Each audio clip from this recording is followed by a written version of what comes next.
Thank you for joining the fourth annual Bull City International Film Festival. This year, our festival is going to take place online from Friday, March 5th through Monday, March 8th at midnight. Check the website and you'll be able to see what films and everything you can participate in. Today, we're interviewing screenwriter Ezekiel Walker, or Zeke, about his screenplay, Bleed Like Us, which is part of the festival. So thank you for joining us, Zeke. Why don't you tell us a little bit about yourself and how you got into screenwriting?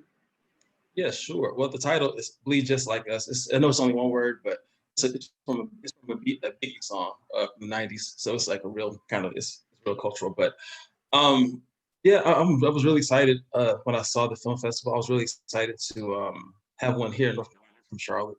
But I lived in Durham for a while, and I lived in Durham for about 3 years after I graduated from Winston-Salem State. And I love the city, and I just wanted to kind of give back.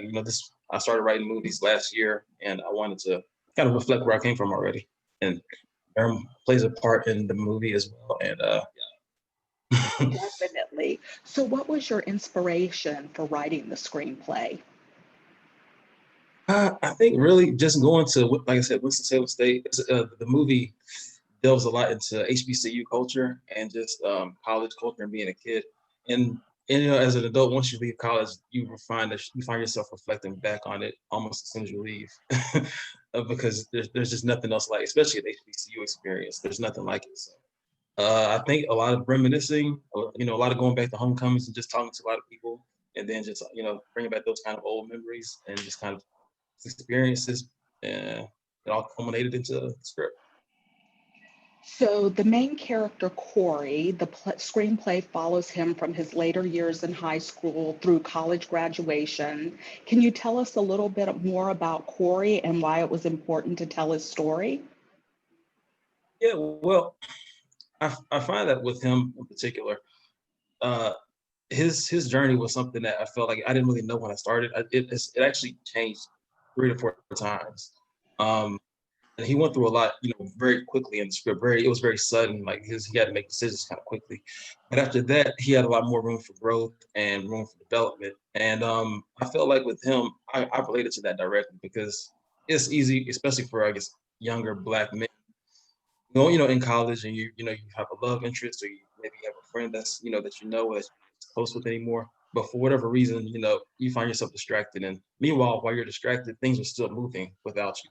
And Corey was somebody that I kind of wanted to represent that hey, I'm trying to learn the world. I'm still young. I still don't really know anything. I'm still matriculating, not only educationally, but socially.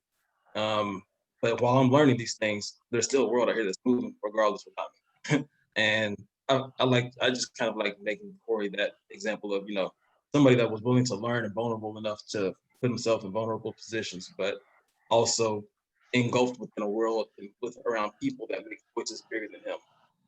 hmm I definitely picked up on that reading the screenplay. One of the questions I was going to ask you is, you notice in the play several times things happen in an instant and you have to adapt, sort of like what you're saying. Have you personally had experiences like that you kind of incorporated into the play? Yeah, a lot. I mean, in school, and I feel like a lot of them came from. That's why I was so excited to write this particular screenplay, because a lot of it happened in school, so it wasn't like far fetched. A lot of things that I write about, when people, I mean, I'm not giving anything away by saying, a person integral to the script, passes, but um, that happened to me in college too. Somebody that I was very close with was killed by gun violence, and that's something I was able to directly just kind of manifest into a character. hmm Fortunately, it's unfortunate that happened, but it's based on very real, incident. Exactly. Yeah, another thing that really struck me too was when something tragic does happen, how you need mental health or some type of emotional support. And if you don't get it, the path you could go down. I thought it was really interesting how you showed both sides of that in the screenplay. Can you talk a little bit more about that? Yeah, that's always been something that's intrigued me so much. I think it's the reason I most love hip hop, like music as a genre, because I feel like it's the truest art form that we have, and like the artists are completely, almost to a fault, honest with you, and they put themselves out there so much. So you have all these different variations of what it means to be Black, and you have all these different variations of culture, and territory and reality and fantasy, and like just all different kinds of shades of Blackness that I found in hip hop. It really shines bright when you take a step back.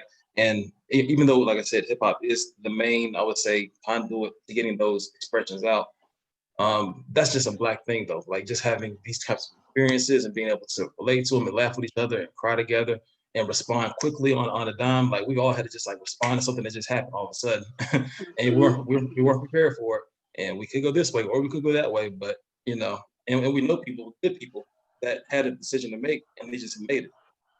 And consequences were either good or they were bad. But before that, whatever incident happened, they were solid, or so we thought, maybe. So you you know. thought, exactly. So another character in the screenplay is Kwame, who I had a lot of empathy for. Um, Tell us a little bit more about Kwame and again, those decisions that you have to make on a dime, good or bad.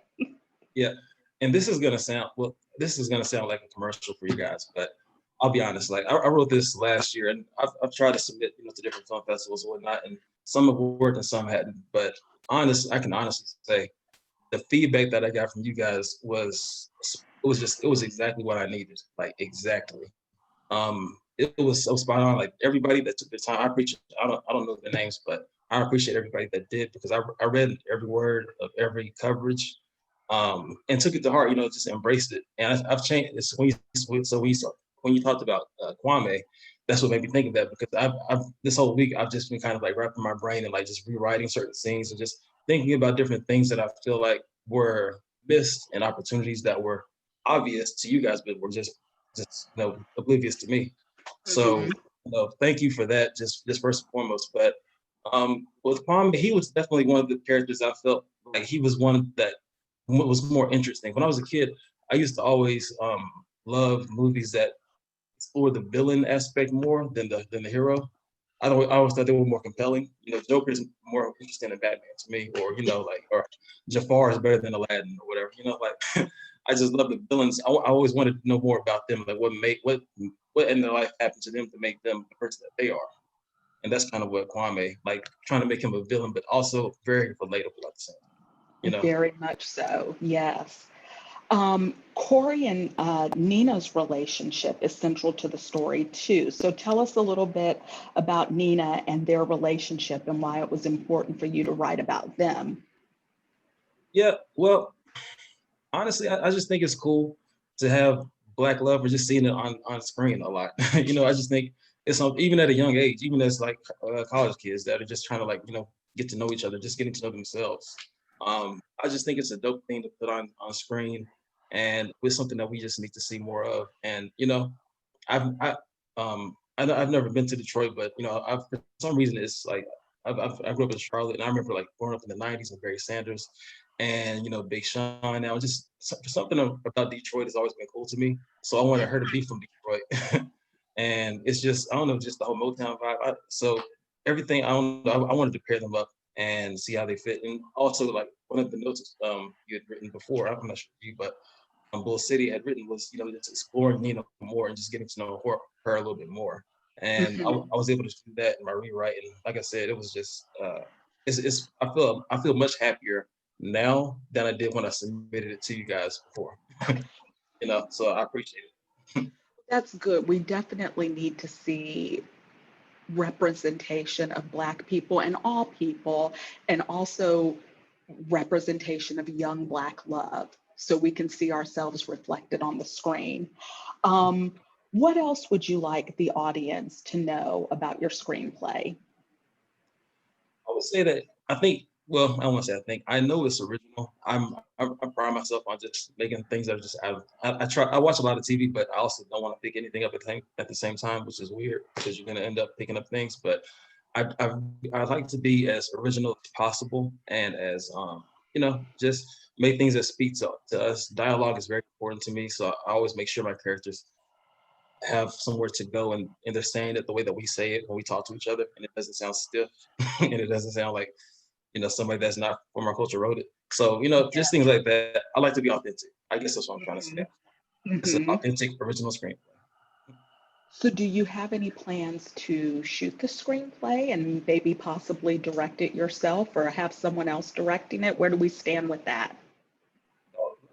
We do not have plans as of this moment right now. We do not have plans, but I kind of told myself 2020 would be a year that I wrote pretty much everything that I wanted to write. It's in my head, and the next year I would work on the actual business side of getting it filmed, seeing it actually now. So I Mhm. took this year to really create a lot. But yeah, I'm looking forward to make because based on what you guys have provided me back with, and where the structure of it was already, I feel really confident where I can take it. To the next level. Good. So, Yep. lastly, would you have any advice for aspiring screenwriters and maybe even talk a little bit about festivals and that part of it too? Okay. Well, yeah, I would say just go for it. Don't be afraid of it. I didn't write a screenplay until last year, and not to say that it's easy because it's not. It takes time, but if it's something that you're willing to do, it's something that you're interested in, and if you have an idea that you have to get out, then just do it. And I mean, what's the harm in just trying? So yeah, go for it. Don't give up. It's gonna be hard. You're not gonna win pretty much most of the stuff that you enter anyway. So just have fun. Have pride in the work that you do and feel good about it yourself. And it's a great opportunity to free your mind.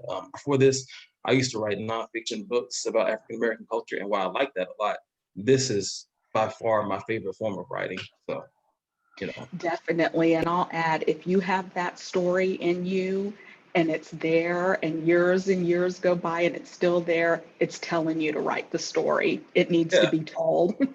definitely. Your character's got gray hair by now, so yeah. Exactly. So thank you so much for doing this, Ezekiel. I encourage everyone to read his screenplay. And again, the festival is going to be online this year, March 5th through March 8th. You can go to the website to see more about that.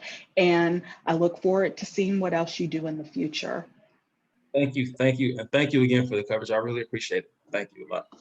You're so welcome. Thank you.